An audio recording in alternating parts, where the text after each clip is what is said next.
Hey, it's Sammy for another episode of the I Do Music podcast, and our goal and our mission is to empower and educate musicians and artists worldwide. And on today's episode, we're talking to host of Street Watch Radio, Montana White, discussing turning his street hustle to a legitimate business, how being locked up for 10 years has changed his perspective, and his early days running with Eric Sermon and Too Short. Hey everybody, you're now tuned into the I Do Music podcast. It's your host Sammy Approved, and I'm sitting down here with digital entertainment media specialist, host of StreetWatchRadio.com, and Atlanta strip club promotions veteran. You gotta say that with, emotion. Atlanta strip club promotions veteran. Like when you come to Atlanta, you just get ready to put money in your hand and just throw it at every pretty girl you see. You know what I'm saying? Montana White, how you doing? I'm doing great. How you doing, Sammy? I'm doing good. It's good to have you here. Okay, thank you. I'm happy to be here. I hear you're an OG of Patchwerk. You've been around and in support of what we're doing here, and Kurt has supported you. Yes. Tremendously. You have no idea. I think I have a little idea. Okay, well, tell me what you think, and I'll let you know if you're right or not. Is it true that you went away for about five or so years? No, that's not true. It's not true? I went away for 10 years. 10? Yes. Seriously? I did 10 years. In 1997, I was arrested for kidnapping, armed robbery, aggravated assault, and burglary. Dang, 10. I didn't know it was 10 years. Yeah, it was 10.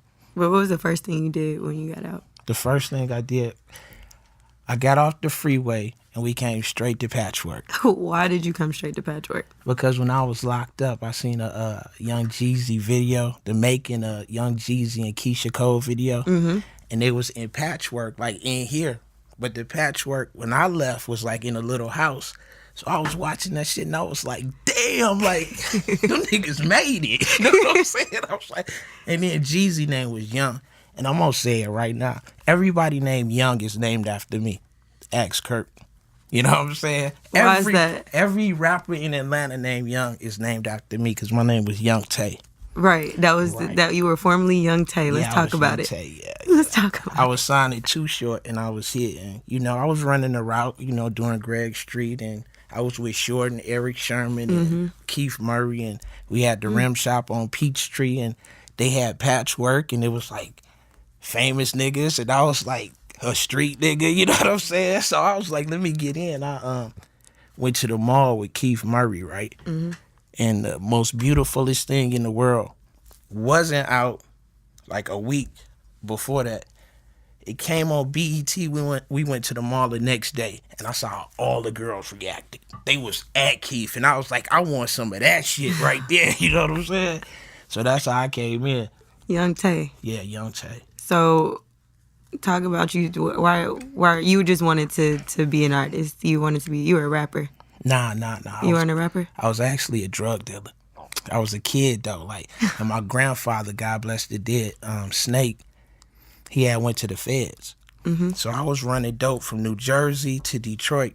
And when my grandfather went to the feds, we was getting it for a gram, like $165 a gram. I was taking it to Detroit, selling it for $300. So when Pops got busted, I couldn't get to work for that price. So I came down south because G and them had the Rim Shop on Peachtree. And it was like, fuck it. I had some money. I'm out the street. Go down south. I had been down here to Freaknik and was like, like, what is this? You know what I'm saying? Like, all the girls, they lived in dorms, no home, like no parents and shit. We was kids, you know what I'm saying? So I came down here because of that. And from Detroit. You were from Detroit. Yeah. And Tupac and Breed had a video that they shot at Dre Rising house. And I was in Detroit and I was like, shit, I'm going to Atlanta. You know what I mean? It just looked like that to me. It looked like the move. Yeah, it was the move. It was the move. Yeah, it was the move. Yeah. That's what's up. Well, Atlanta is your home at this point. Yeah. I'm here. And about me getting out and... Oh, yeah, you didn't finish the story. Yeah, I came to Patchwerk because I saw the video. And I didn't know where people was at.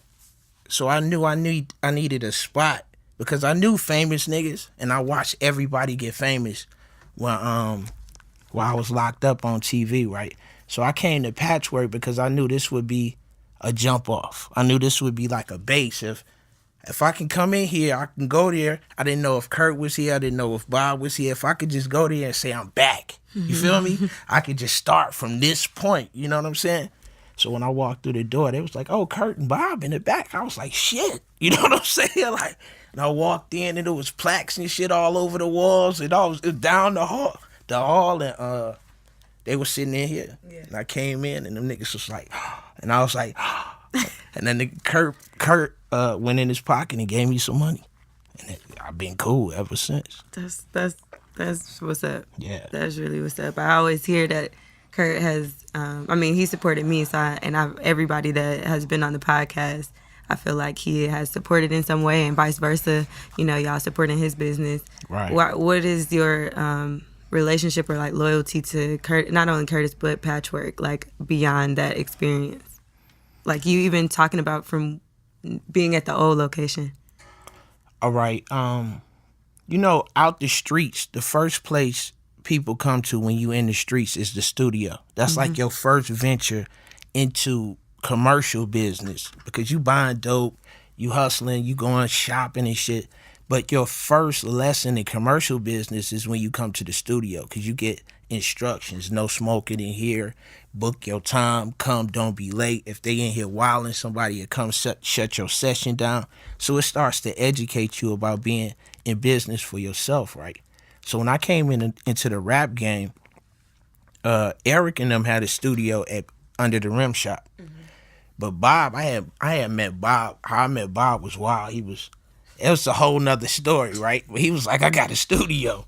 So I came over here, and it was like they were starting with Outkast and the Dungeon Family, and I thought Bob was a drug dealer. That's what I thought, because niggas play football, they got on helmets. I'm in the street, I'm not really focused on this, you know what I'm saying? So I came over here and I thought he just was a drug dealer with a studio, because that's what I knew, you know what I'm saying? Then I figured it out, because the girl had said when I met him, "I'm gonna call the news," and I was like, "Why she gonna call the news on the drug dealer?" You know what I'm saying? Like, what's going on here? You know what I mean? But that's another story. But when I got here, I figured the level of the game from the Rim Shop with Eric Sherman up, right? And the studio really not being a studio. And then Bob had this. So everybody from the East Coast would come to the Rim Shop first. They get off the plane and call the shop and then figure out where they was going to stay or whatever, right? So I would start coming over here with the rappers, Lil Jamal, whoever they came to the shop, because this was the other studio was a real place, like real board, like smart people. It was Kurt, BJ, it was Clay, you know what I'm saying? It was a group of people that knew what they were doing. And then Bob was like, I didn't know he played football, but just a big dude, you know what I'm saying? So it just matched. And at the level we was playing it at, from the Rim Shop to here, made sense, because you got Too Short and you got real music industry vets. You know, Short was like 9 platinum albums in at that time. Yeah. So hustling, you just put things together. You know what I mean? Like when I started doing Street Watch Radio, I watched The Breakfast Club and saw the setup, right? I seen like Gucci on The Breakfast Club, and then I seen Scooter on The Breakfast Club, and I was like, I know all these niggas. But I'm on a radio station out of the city in Augusta at that time. And I was like, if I just film what I do, I can put all of these people, I could do, put it on World Star to promote Street Watch, right? So I called Kurt, and bang, Street Watch got his whole look and everything started. Like, again, here for me. You know what I'm saying? So my relationship with Patchwerk is a growth thing. You feel me? Where you have to put yourself eye level with something that's in a space that you want to be at. Right. I don't want to be at a lower level competing.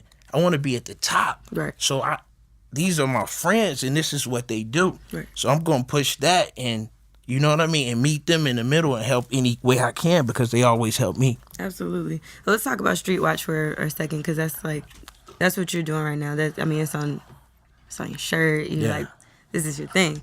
And you mentioned, actually, because I said, I can't find nothing on Montana White. I was calling and texting everybody, like, trying to figure out who this guy was, and they're like, he an OG, like, but that's all we really know. And then Street Watch Radio, that's it. Right. So I'm like, okay, tell us about Street Watch Radio. And I guess my interest is internet radio in the digital space. Like, why do you think that that's important right now? Well, Street Watch Radio came. When I came home, another friend of mine named Casper started this DJ group called the Hitman DJs. Mm-hmm. He called me. I was home like a week. He called me. He was like, nigga, I started the Hitman DJs and whoop-de-whoop. And I was like, yeah. But I was like, how you get my number? I had just got a Metro phone. Like, what is this? I hadn't talked to him in 10 years. Like, so, and I had started Casper. Like, I met him through a producer that was sleeping on his couch. And me and Casper started running around. And he would promote Young Tay. And Young Tay would have these parties. I would use the Def Squad and the Dangerous Music. That was short back then. Mm-hmm. Right? So Casper would promote my stuff. And he would come up with stuff. And he started promoting for E and the Def Squad and doing this thing or whatever. Right? So when I came home, Casper called me and was like, I started this DJ group, and I was like, dog, like, nigga, I've been gone 10 years. DJ group, what are you talking about? What is that? Yeah. So he was like, meet me in Magic City. I went to Magic City, caught a cab to Magic City.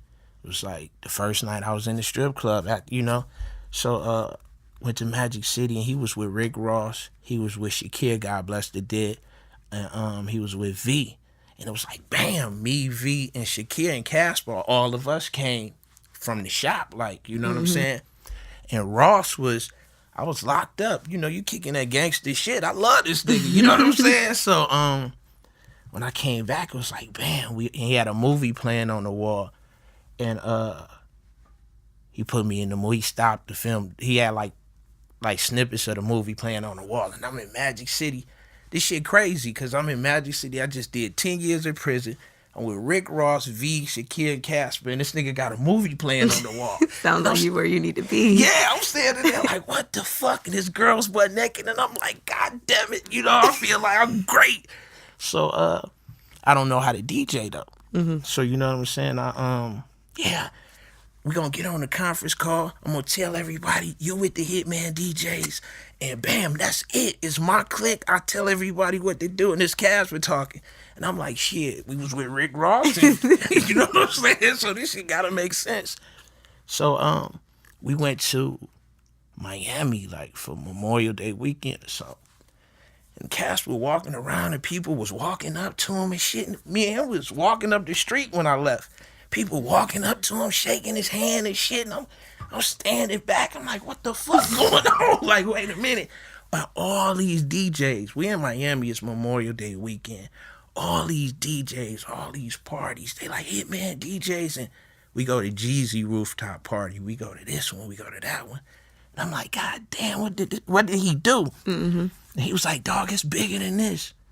But I still couldn't DJ. You know what I'm saying? I could talk shit, but I can't DJ. You feel me? So I'm watching niggas, and I'm like, I get in the room, and people know me. Mm-hmm. You know what I'm saying? Either from I did 10 years, so I did a lot of time with niggas that's hustlers that came in and out the system. Right. And when you come back and you see hustlers and they up and they see you, everybody's happy. You know, Jigga say, proud to see one of us made it. Right, you know what I'm saying? So what happened? I was on a conference call. This some times later.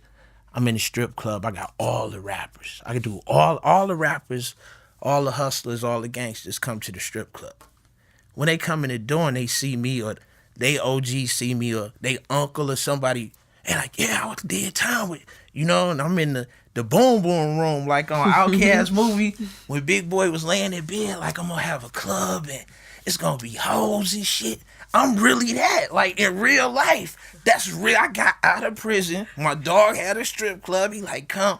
But I had, even in between that, I was on the road, Bigger Rankin. You know what I'm saying? Bigger Rankin took me on the road, like, as soon as I came home.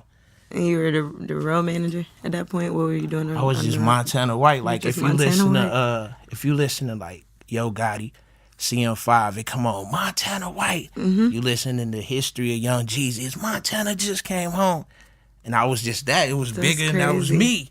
And I was just like, and everybody was like, Tanner. I was like, God damn, what is this? So, and then they like rap, and I'm like, no, I'm grown.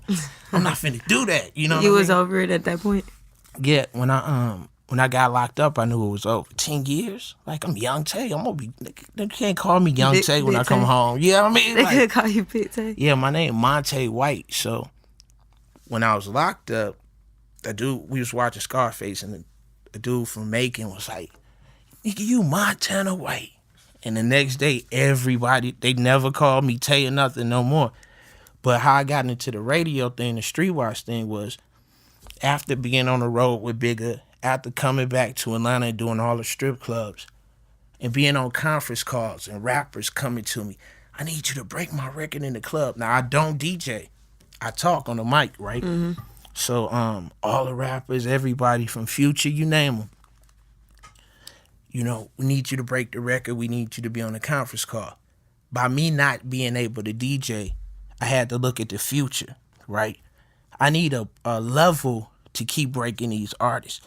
Once we go to the strip club, literally, that's it for me, right? Or I take them to another club over here, over there. So I was like, on a conference call, like, one of y'all niggas put me on the radio.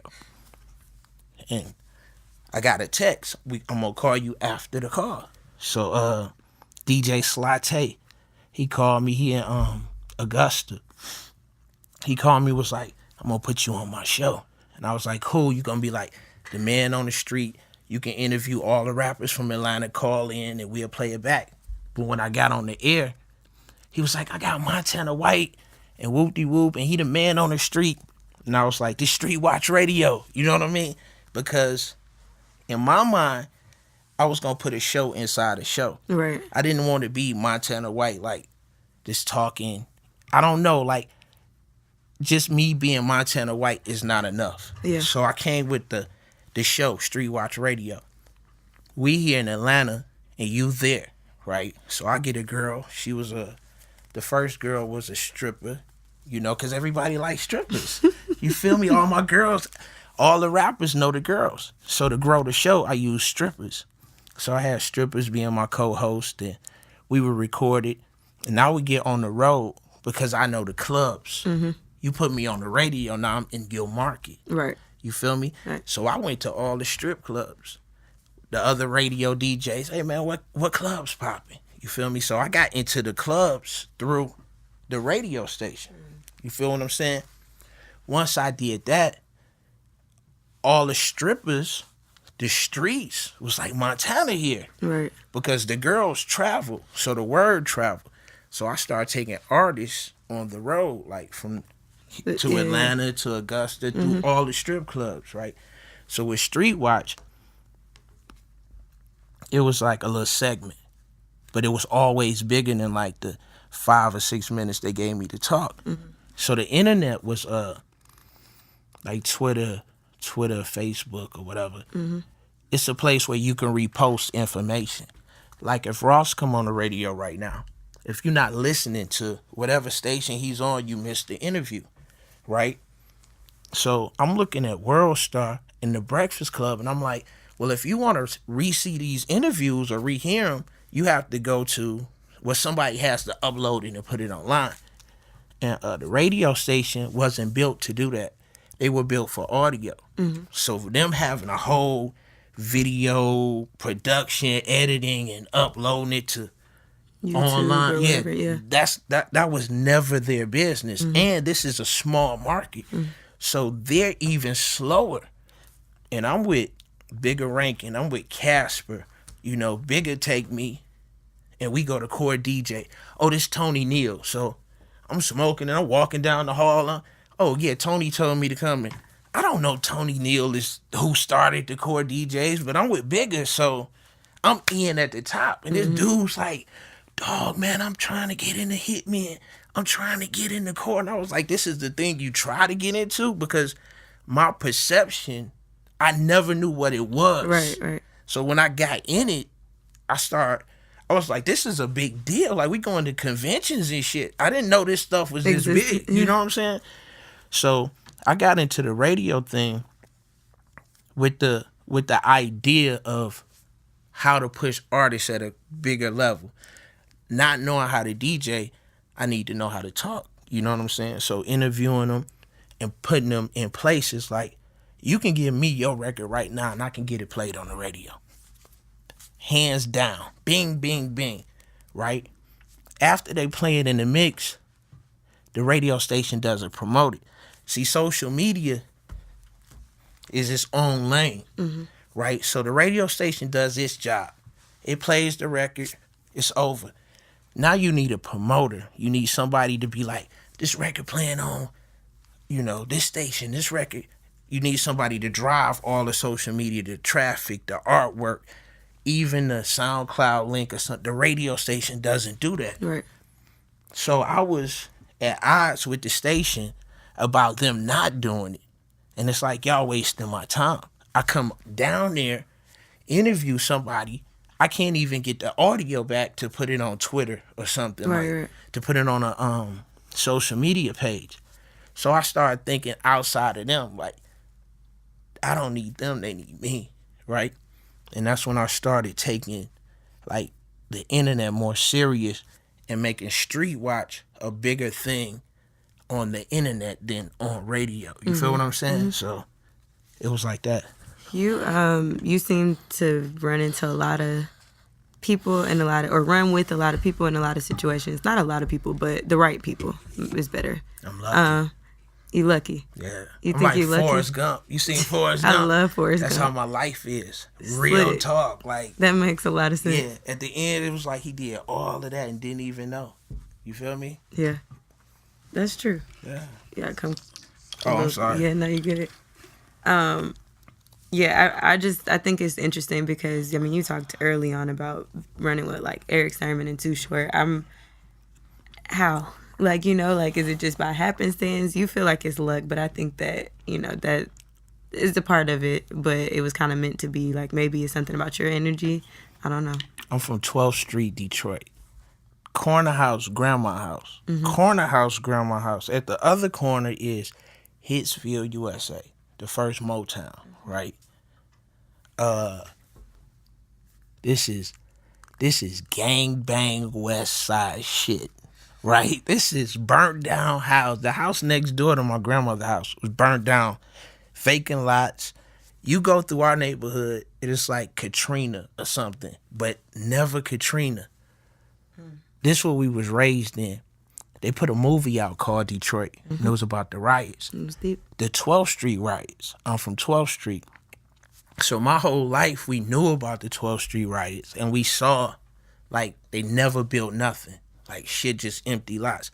So I went to the movie to see, I got it, I get it. You know what I'm saying? But how I got here, my first role model, my grandfather, he a drug dealer. He knew Nicki. All that East Coast shit when they be like American. What was it? American Gangsters or some shit like that. My grandfather knew Nicki. He knew Fat Cat. He knew all of them because he was in Jersey getting the heroin. Right. You know what I'm saying? But we'd go across the bridge and pick it up. And how I got here is, even then, like, when I was a little kid, I knew all the drug dealers. I went with them over their girlfriend house and played with their little sisters. I was the distraction. You know what I'm saying? My mother was the daughter of a big drug dealer, so I had all this shit. Yeah, you know what I'm saying? Yeah. Gold teeth and shit. Like, it was, like, it's incredible. She Forrest just lived Gump. Yeah. The trap Forrest Gump. That ain't. Yeah. Like, yeah, I'm meant to be here, but here is a physically, I'm an idea of what I see. Okay. You feel me? Like, if I see a successful person, right? Like, of course, I'm from the street, so the first thing I seen of success was like niggas getting fresh. Like, you get fresh. That's success. So I seen, somebody in the hood that was fresh, and I wanted to be like that because that's what got the attention. I seen, some gangster shit. Everybody was into it, so I got into that. I seen success in, I knew I wasn't tall enough to dunk. So playing basketball, I didn't see success in. You know what I'm saying? Yeah. I'm like, shit, I I can't do that shit. I could sell these rocks though, you know what I mean? I feel you. But I didn't see success in school. I saw it in the streets. The first success I saw in the streets was the rap game. You feel me? Like, I knew dudes who went to the pros or whatever, but the most honest, the closest thing from the streets to selling drugs, the next step was the rap game. Mm-hmm. My grandfather was, one of his partners was a dude named Hafiz Fareed. Mm-hmm. Hafiz managed the Lords of the Underground, Naughty by Nature, and Redman. And he used to come to the shop in Jersey. So when they blew up and they got with G, like Eric got with G, that was my link to the rap game. Gotcha. You know what I'm saying? Mm-hmm. And that was no education, high school dropout. So I got some money. I'm going to go where I know successful niggas is at. And that was like, your way. Yeah, that's what I saw. So that's what I wanted to be. So you gotta be around what you see. Like, I said, I'm gonna be a rapper, right? I'm in Eric Sherman's studio. You feel me? I'm in Two Show. I'm in Patchwerk. Like, damn. You know, it's dudes at home and shit recording in a shoebox. You know what I'm saying? They dream is to get right here. Mm-hmm. This is the top. So in many ways, this is like a part of my success. Like, you know what I mean? This success, I'm a reflection of that. You feel me? Let me ask you this. So you pretty much just stated that, like, your, like, the lifestyle, like drugs and being in that particular lifestyle, being like in the streets, was kind of in your blood. Like, that's what you knew, right? Right. But, you know, after spending time away, like being locked up for 10 years and, you know, starting a new venture of doing, you know, how technology has advanced so much, you being on the internet, doing your digital thing, do you feel like you've escaped trouble, or you still feel like that's just a part, it's always going to be a part of you? One. Or do you want to? Would be a better question. One thing is, you can never, see, I got 3 phases in life. I got before prison, prison, and after prison. Mm-hmm. People have traumatic things that happen that change them, change directions. And then people, like, you can be in the hood and be going to the county jail and shit, and that's nothing. That's, you just go back and forth. And that really doesn't change you until, mm-hmm. you know, somebody gets shot or some shit like that. Well, with me, when I went to prison, I had a record deal. I went to prison from a studio, Purple Dragon Studio. We got surrounded by the SWAT team. It was a board in that, like that. I had a U-Haul truck. Then was $1 million. I had a U-Haul truck outside, right? We beat, pistol whipped, did all the gangster shit. Picked up the engineer, start unplugging that motherfucker. That's coming out the door. You know what I mean? So, with a record deal, with a chance like a Future, I still was on some street nigga shit, and that's $1 million lick. Them niggas is gonna give us half for that. Diddy and them wasn't out. You know what I mean? Mm-hmm. Like the big car was a Lexus. My grandfather a drug dealer. So this shit, I'm used to the money being this rap shit, this slow money. I don't understand this record shit, you know? I understand the popularity, but not how to get paid. So when we went to prison, I was sitting in prison, I realized that I was in prison for money. Like, my life's pursuit was money shit, you know? When I was in the hood, I had a mongoose, you feel me? I had they had mopeds, Sprees and Aero 250s. I had that shit. I had Gucci sneakers, like, at 12 and shit. Like, my mother took me to the Gucci store, and the lady in the Gucci store knew who I was because I was a kid going in there with grown niggas. And my mother was like, how you know him? And shit like that, you know what I'm saying?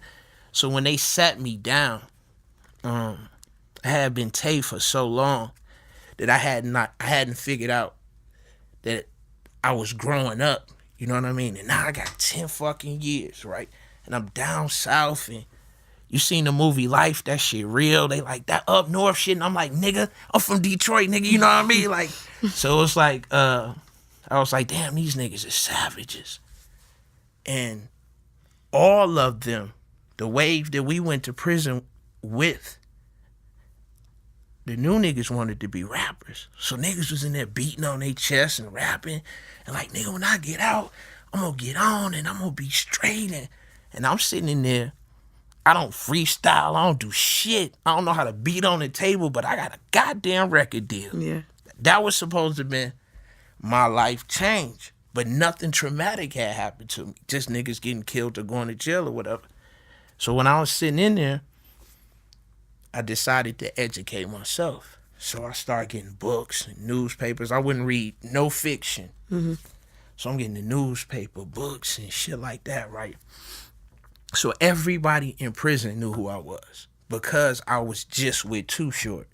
So I knew all the hustlers. Like when I was walking into dorms, it was niggas who had been to the clubs or the rim shop or something. Like the drug dealer niggas was locked up. So immediately I was straight, but I started learning what money was and not a thing where money is not a thing. Jay-Z said it, we don't talk on the phone. You know how niggas take pictures with the money. When I was locked up, I would get pictures. Niggas with money, girls, cars. We did rim shop. We selling 20-inch rims. This was the only place you could get 20-inch wheels. You know what I'm saying? So all the high shit I just was looking at and it was making me sick. Like, damn, I got 10 years. Like, I ain't finna see none of this shit. So I started ignoring it. And I started thinking like how worthless it was, a picture with a nigga flashing money. So I was like, So I started learning about what money was and who I was, right? And a dude from Colombia named Juan Jimenez. He was a little Colombian dude. He was a doctor without borders. He was like if the flu broke out, like in a widespread, or a virus or something broke out in the area, he wouldn't go treat the people. He would go he would sample the water and shit like that, right? So I'm getting this from Source Magazine to Black Enterprise. I mean, my people had businesses, rim shops, car washes, laundromats. None of these things I learned how to operate. I just was around. So I would look in Black Enterprise and I would see the dude who went to prison, came home, and now he got a barbershop. I would look in Essence. I would look in Jet, Ebony Magazine, and see these people, you know, you was in jail, you wrote a book. You did something to beat this system, you know what I'm saying? So I started studying shit, read shit. Then Juan came in. When Juan came in, I was getting the USA Today, the Atlanta Journal-Constitution, the Wall Street Journal, all the black business magazines, Source, Vibe, you name it. Mail call came, I wouldn't even have to go to mail. I was the most valuable asset in the dorm because I had all the newspapers, all the magazines. So everybody I would, like the library in that motherfucker, you know what I'm saying? So when Juan came, he came to me, he was like, yo, man, when you finish with your stuff, let me read it. So he would get the Wall Street Journal, he would get the money section, he would get the business section. These are sections I would read because I like shit. The new Jordans and shit like that. None of the people in the chain gang wanted these sections. They wanted the sports section. They wanted the metro section. Dumb shit. The obituary. Let me see who died. Like, nigga, you locked up. Fucking, you know what I'm saying? Like, this shit crazy. This nigga want the obituary. This nigga can't read, but he doing sports scores like a motherfucker. You know what I'm saying? This shit insane, right? So this nigga wanted the business shit. So Juan, he was in jail because he wanted to get he had 3 kids. He wanted to get them $1 million a piece and just sell off and do medical shit or something, right? They got busted, of course. Somebody got popped. He ended up in there. But he knew how to read. Like, give you an example. The flood in Houston. All on the newspaper. The front of the newspaper. All you see is victims. People, help. They on the top of the roof. Well, the businessman sees is opportunity. You know, we gon' like Home Depot skyrocketing right now in Texas. You know what I'm saying? Like the nigga who make doors or the electricians, they about to get paid. You know what I'm saying? And I had never looked at life like that. You know what I mean? So I started reading the paper different and seeing how the front page is a reaction.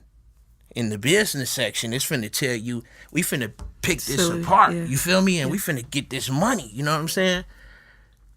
So being from the street, like, buy low, sell high, you know, cheap coke, cheap whatever it is. The business world and the savagery in, the savageness in Wall Street, you looking like this nigga just hit a lick, the Ponzi shit. This nigga just hit a lick for... He going to jail for how long? You know what I'm saying? Like, what are we doing? You know what I'm saying? Like, shit, we in the wrong game. And even now, like, Damon Wayans had, like, everybody now talking about swiping. But Damon Wayans had a movie called Mo Money back then about swiping. But we on this guerrilla gangster shit, this tough shit. You know what I'm saying? Like, wrong. So, in there, I saw myself getting older. Right? And when I was a kid, my grandfather told me, he was like, we driving and shit. He had a Cadillac Alante. It was a 2-seater. This shit was like the Cadillacs of Cadillac sports shit or whatever. So we driving across the bridge. I don't know where we was at.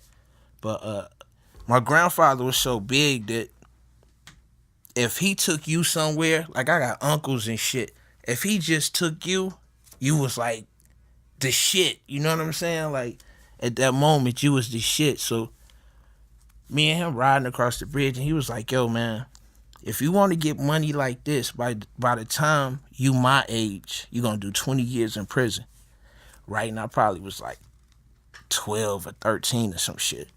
So, I was like, yeah, that's cool. I mean, shit, Pops, you got this shit, so it can't be everybody else go to jail, you know what I'm saying? So, when I went to jail, he was in prison. 2 of my uncles was in prison. My grandfather and 2 of my uncles was on the same case. They was in the penitentiary, I was in the penitentiary, and 2 of my cousins was in the penitentiary. And I had just got 10 years, and I wrote my grandfather and was like, I'm done. Like, I can't, shit, you know, like, I can't, this shit crazy. I'm Back to the Future, so when I get out, I'm gonna be 30, like, old or whatever, so...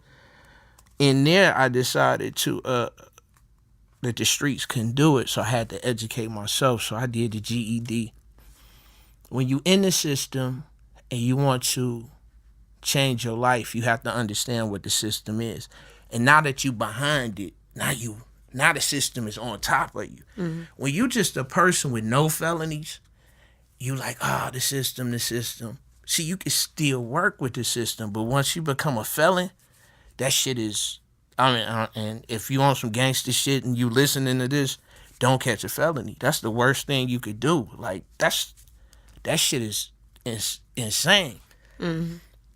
Once I figured that out, and I'm learning, I'm reading this shit and all of this, I said to myself, well, forget about the felony. You need to figure out how to come home like you coming home from bankruptcy. See, the felony is only gonna fuck you up if you go ask for something. But if you come and you doing your shit and you got your credit score and your shit right? So then I figured out that I needed to be a businessman and not the street nigga. So I need to learn what business is, right? Mm-hmm. So I started forming my idea about business, and at the same time I'm watching TV, and the NBA goes from it's coming on CBS or some shit to WatchNBA.com. Mm-hmm. And all of these Fast Company, Entrepreneur, all these magazines that I'm getting, it's this internet boom. And then it's this Gmail.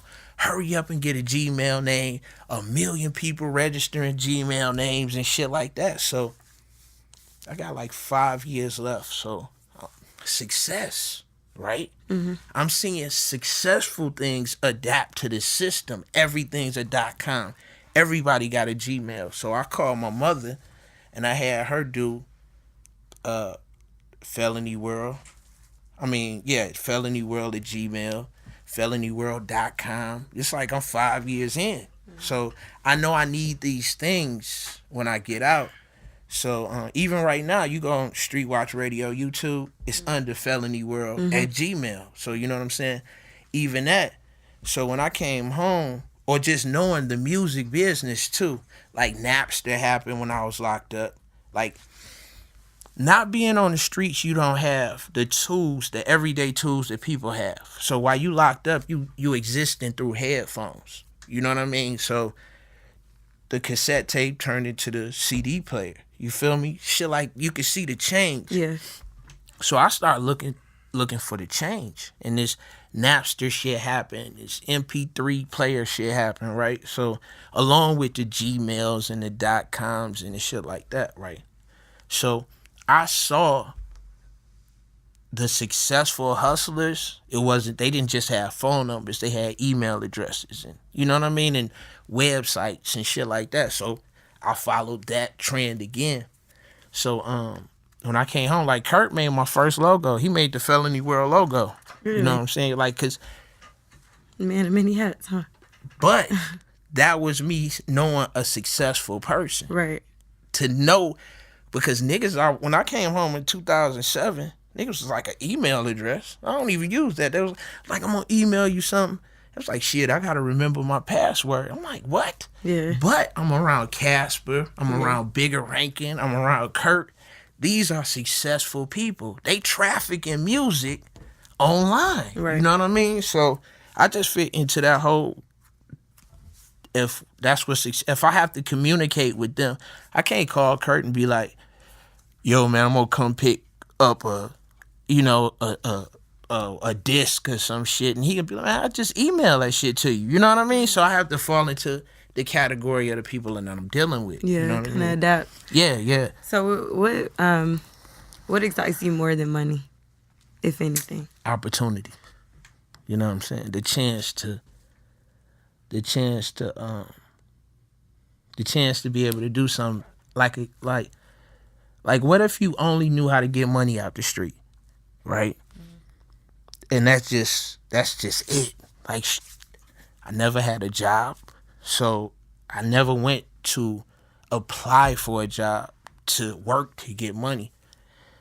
So since I came home and I don't get no money out the street, every opportunity that's legal, I have to adapt to, adjust to, try to figure out. But I'm also carrying this business that I started because when I came home, my probation officer sent me to the welfare office so I can apply for some shit or whatever. The welfare office had 10,000 people. Women with babies, drunks, alcoholics, bums, niggas with their shoes off. Never been in a place like this. At the same time, I had all my paperwork, my Felony World shit. Kurt, hey, nigga, I need a lawyer. I'm finna start this company. He sent me to this girl out in LLC my shit. She sent me downtown to the register at the Capitol. Mm-hmm. I walked in there, was 3 people in there. And this is where you legalize your shit to get money. Welfare office, 10,000 people want $250 a month. Start your own business, 3 people. Whoa. You know what I'm saying? So the opportunities in learning, like, I learned how to be successful hustling. So what if I can be successful in business? Mm-hmm. You know what I'm saying? Like right now, we got the Atlanta Turkey Classic. Mm-hmm. Commissioner Larry Johnson from DeKalb County, T-Mobile, PNC Bank, like I started in the strip club, getting all the strip club owners to give me money to go buy turkeys. I get all the strippers, line them up. You can go on YouTube. Line them up. We go in the grocery store, shopping carts full of turkeys. We give them away on the streets. For a couple of years, it rained. I was giving them away in the 4th Ward and at a strip club on the south side in the parking lot. Mm-hmm. But it rained. The weather was bad. So I met a dude. He got a basketball team. So we put the basketball team with it, and we started doing it at the center, like making a basketball game and give it away to turkeys. Now, this comes from me emulating success. They put me on the radio in Columbus. The radio station niggas in Atlanta is giving away turkeys. I'm on the radio. I live in Atlanta. I'm finna get some turkeys because I can, right?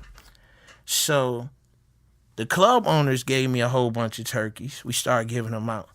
As I meet people, right, who want to do good things, not just rich people, but like community-driven people who go to work and then go to a shelter and help people. Me being in the strip club every night, all I see is money. All I see is greed. I see greed and happiness and unhappiness at both extremes. Mm-hmm. Drunk happiness, getting married happiness, bachelor party happiness. I just got a bag happy, high happy. But then I see the other side. She didn't get no money. Somebody stole her shit. She's super drunk. This bitch a thief. Like, I see all of that too. So when I started doing like the giveaway and people be like, thank you, or call me anytime I'll come help you. I'm a taker. I grew up selling drugs. Like, I am at the extreme. I cook dope. I put it in the needle. I watch niggas shoot up. I was in the crack house. It's the trap now, but in the wintertime, and it's like the TV on, the static and the crack smoke just floating through the room. I've crack baby, snotty nose, all this shit I came to take. I didn't come to help this situation. This, you smoking dope. You got a kid in here. I'm going to give you some dope. We going to sit in your house and sell dope. I was never there to fix the house. You feel me?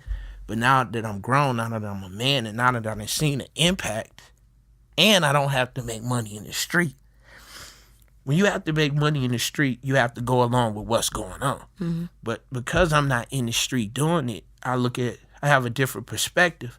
So with like the food drive and stuff, it started bringing people that help people and not just the takers. So I started using that against the takers. You talk all that big shit, nigga, I need some turkeys. Mm-hmm. Oh, you talk all that big shit, you don't wear shit twice, I need the clothes, we gonna give them away. You know what I mean? So once those two worlds met, opportunities to work with businesses and shit. Now I have to work on my etiquette. Mm-hmm. You know what I mean?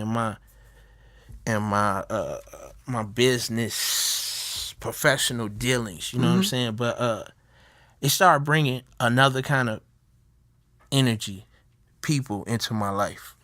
You know what I'm saying? So with the food drive, like we got Commissioner Larry Johnson. We got this one. We going for Fulton County, right? Because if I can do it with the commissioner, right? The commissioner joined us, right? Now I'm going to duplicate it from this, because now I see it in counties. Yeah. You feel me? Like, okay, I got the commissioner here. We got Marvin Arrington over there. We just did some shit with. We finna turn that annual. Now we got these annual events. So we 4 years in with the commissioner. We got 800 turkeys already. So in 10 years, like the opportunity, like what the 14th annual one gonna be like, you know what I mean? That's awesome. Yeah, that's I really where I'm love at. That. I love that a lot. I wanted to say, because you mentioned something about you not ever having a job, and is it that you couldn't imagine working for somebody else? You just have that natural like entrepreneurial spirit about you, or is it you just never had a job? Like, I never qualified for the job. You never qualified for the job. I dropped out of school in the 9th grade. This is true. You feel me? Today in 2017, there's like you talked about, or you spoke about opportunities. I mean, I just think it's just a lot of opportunities. Definitely a lot of opportunities to start a business, right? Which I respect. More. Yeah, way more. It's a thing where you have to teach kids their value and the value of structure. Mm-hmm. See, my first example of structure was the streets and like gang shit. So if I have to fit into that structure to survive, and not just survive, get fresh. I'm not one of them. I wasn't the tough guy. You feel me? I'm gonna get fresh. Shit, I'm gonna get the girls. I'm coming up in the gym. I got my shit on, my chains. Y'all niggas play basketball. I don't do that. He's from 12th Street. That's what I wanted. You know what I mean? But because I didn't qualify saying at 12 and 13 I could get more money on the corner than McDonald's, and McDonald's is not hiring a 12 and 13-year-old. Right, you feel me? Once I got lost in that, now that you 18, I done been a juvenile. I smoke weed every day. Like, I carry a pistol, getting a job, and I know how to get money. I've been to the bank to put money in the bank. I've never been there to cash a check. Ever. You feel me? So I learned both sides, but then I got locked up when I was 21. That's true. You feel me? That's so right. I came home a convicted felon. So what is the job market? You know what I mean? Like, so you have to start your own business. So how do you feel, like, in terms of, like, you know, young people listening right now, like, in terms of education, do you believe or do you see value in going to school? Since you dropped out early, that was your circumstances, but in terms of people listening now, like, do you think there's value in going to school and college for everyone? Education is a system. You have to understand the value of the system you're entering, right? If you're going to college, right, you should understand what that system is. Not only the degree, but the friendships you're going to make, how that system expands, what this system is connected to. Then you'll win. But if you just go and you're going to party and you're going to fuck off, then you get kicked out of that system won't let you back in. You feel me? So now you out here amongst the millions of systems that's already going. And you just got kicked out of the only one you took for granted. You know what I mean? So it's like, you have to educate yourself. What system you choose to do it in, you have to be educated in that system. I went to prison. You feel me? That was a system that I had to survive in. And not only survive, be respected in. There's no thriving in prison. You have to be respected in prison. You know what I'm saying? So any system you have to educate yourself on. Not only that, with the internet, with how the old system, the old walls are gone, right? And everybody, oh, the internet, this and that, this and that. You have to be conscious that the old guards are going to take over the new system. They have the money, they have the resources, they have the politicians, you know what I'm saying? So they will all like internet radio. Streetwatch radio is bigger than all the stations on the internet that it was on. A radio station has a local antenna. That's it. V103 is only big here. You feel me? What's V103 presence online? 0, because people start listening to Spotify and shit like that. So V103, its presence and its value is for the Atlanta market that antenna serves, right? Because people here couldn't hear me on the radio. It was in that market, and they slow, and I'd be like, man, go online and listen to it. And they was slow, shit was buffering and all that. I took Streetwatch and made it as accessible as possible, and my point was to make it bigger than the radio stations. You feel what I'm saying? So now people have to look at their value or their business value online, because all the top businesses, Uber doesn't have cars, Alibaba doesn't have inventory, fucking Airbnb doesn't have hotels and shit, right? So, and then all of this new industry with no hard product but access, right? Where's the connection? The phone. Right. You feel what I'm saying? Yeah. So you have to be able to understand who you are and what you're doing with your business and put it into that phone. Now, for me, Streetwatch value is less locked into that radio station. Once I figured out, just go straight to the internet. Yeah. There, that's your access point. You know what I'm saying? So like 2 million streams a month, 100,000 followers over here, 100,000 followers over there, and it's for the brand.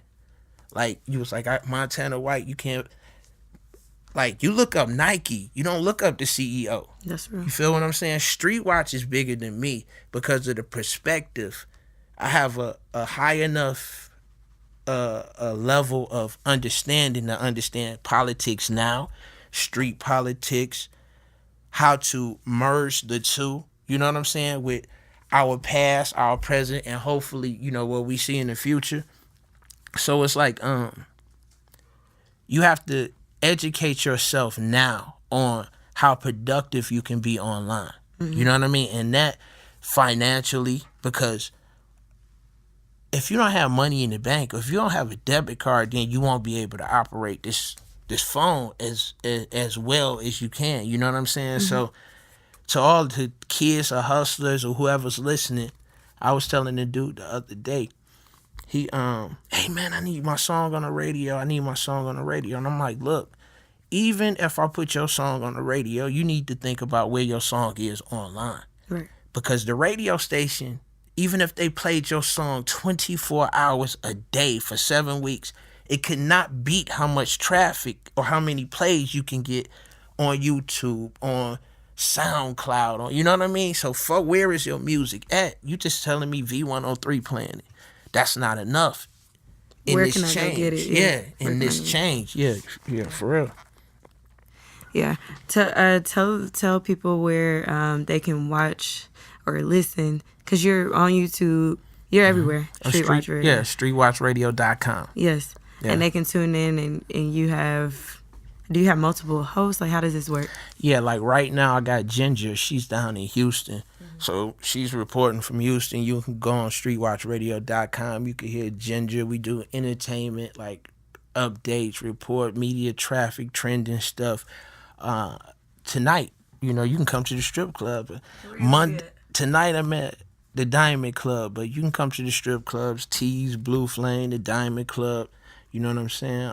V Live, and you can come turn up with me and the strippers. I know y'all coming to town. Y'all really want to see Atlanta. Y'all got to come party with me. You know what I'm saying? Interstate traffic jam at Kamal's 21. What was that like? That was, Kamal's 21 was a phase in Atlanta strip clubs. Like, I just remember being there in high school listening to Travis Porter, like, we in Kamal's.